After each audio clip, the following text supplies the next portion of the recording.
20.5 लाख बच्चों के भविष्य के ऊपर उन्होंने एक तरीके से हितों के ऊपर कुठाराघात करने का काम किया है। फिर 3.25 लाख बच्चों को नौकरी देने का काम सरकार हमारी कर रही है, इसलिए इनके पेट में मरोड़े चल रहे हैं। मच रहा है, काले झंडे आपको दिखाए जा रहे हैं। अभी बीच रास्ते में भी काफी मेरे को तो कोई तो झंडा नहीं दिखा रहा है, कोई मैंने गलत बात नहीं की। इतना ही रह गया है कि नॉन इश्यू को इश्यू बनाया जाए। नॉन इश्यू को इश्यू बना के ये कामयाब नहीं हो सकते। 3.25 साल में भारतीय जनता पार्टी ने एक भी आंदोलन किया है तो बताइए, एक भी जनता की मांग उठाई है तो बताइए।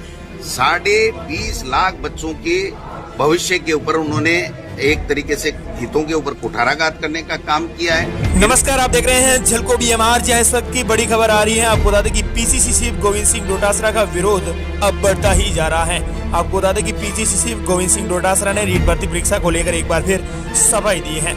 हालांकि आपको बता दें कि अब गोविंद सिंह डोटासरा का रीट अभ्यर्थी पीछा नहीं छोड़ रहे हैं। रीट अभ्यर्थी लगातार गोविंद सिंह डोटासरा का विरोध कर रहे हैं। इसी तरह आपको बता दें कि बाड़मेर के पचपदरा में काले झंडे दिखाकर पीसीसी चीफ गोविंद सिंह डोटासरा का विरोध किया गया। इस विरोध के बाद पीसीसी चीफ गोविंद सिंह डोटासरा ने खुद सफाई दी है। गोविंद सिंह डोटासरा ने कहा है कि भाजपा को यह जो हमने 3.25 लाख पदों पर बड़ी वैकेंसियां निकाली है, ये भाजपा को पेट में मरोड़े हो रहे हैं। इसी की वजह से गोविंद सिंह डोटासरा को हमें विरोध मिल रहा है। आपको बता दें कि बाड़मेर के पचपदरा में पीसीसी चीफ गोविंद सिंह डोटासरा को काले झंडे दिखाने का भी एक वीडियो सामने आया है। कांग्रेस के प्रशिक्षण शिविर में गोविंद सिंह डोटासरा जा रहे थे। इसी दौरान आपको बता दें कि रीट अभ्यर्थियों ने विरोध प्रदर्शन किया है। साथ ही आपको बता दें कि पुलिस ने प्रदर्शनकारियों को खदेड़ा है। वहीं कई प्रदर्शनकारियों को हिरासत में भी लिया गया है। हालांकि आपको बता दें कि रीट अभ्यर्थी पीसीसी चीफ गोविंद सिंह डोटासरा का पीछा नहीं छोड़ रहे हैं, क्योंकि रीट अभ्यर्थियों का कहना है कि एक तो भर्ती रद्द कर दी गई और ऊपर से सीबीआई जांच भी नहीं करवाई गई। ऐसे में आपको बता दें कि रीट अभ्यर्थी लगातार असंतुष्ट हैं। यही वजह है कि पीसीसी चीफ गोविंद सिंह डोटासरा को विरोध का सामना करना पड़ रहा है। देखिए इसके बाद पीसीसी चीफ गोविंद सिंह डोटासरा ने रीट भर्ती परीक्षा को लेकर क्या कहा है, देखिए ये रिपोर्ट।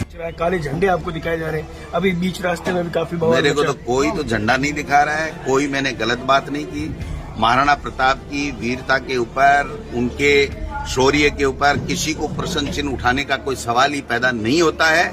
जो टिप्पणी ये मैंने की थी वो केवल किताबों में उन्होंने जिस प्रकार से धर्मयुद्ध बताया था उसको लेकर के थी, जबकि महाराणा प्रताप ने अधीनस्था स्वीकार नहीं की, स्वाभिमान के लिए लड़ाई लड़ी। ये उनकी वीरता हमारे कण कण में मौजूद है। लेकिन कुछ लोगों का काम इतना ही रह गया है कि नॉन इश्यू को इश्यू बनाया जाए। नॉन इश्यू को इश्यू बना के ये कामयाब नहीं हो सकते। 3.25 साल में भारतीय जनता पार्टी ने एक भी आंदोलन किया है तो बताइए, एक भी जनता की मांग उठाई है तो बताइए।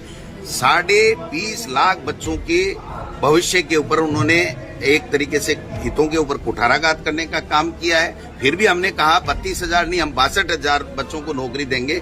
और मुख्यमंत्री जी ने बजट में घोषणा की है कि 1 लाख हमने नौकरियां दे दी हैं, 1.25 लाख प्रक्रियाधीन है और 1 लाख हम अगले साल तक और दे देंगे। तो 3.25 लाख बच्चों को नौकरी देने का काम सरकार हमारी कर रही है, इसलिए इनके पेट में मरोड़े चल रहे हैं। ये लोग बाग पचा नहीं पा रहे हैं कि आज सारे के सारे कर्मचारियों के परिवार खुश हो गए, सारे युवा इतनी भर्ती निकाल दी तो वो खुश हो गए, किसानों के लिए अलग बजट हो गया तो किसान खुश हो गए, क्योंकि 15 महीने इन्होंने तो खालिस्तानी और पाकिस्तानी बताया था उन लोगों को, बेचारों को, और आंदोलनजीवी बताया था। तो सारे वर्ग खुश हो रहे हैं। महिला शिक्षा के लिए आप देखिए कितने बड़े फैसले, 36 महाविद्यालय इन्होंने कभी नहीं खोले होंगे।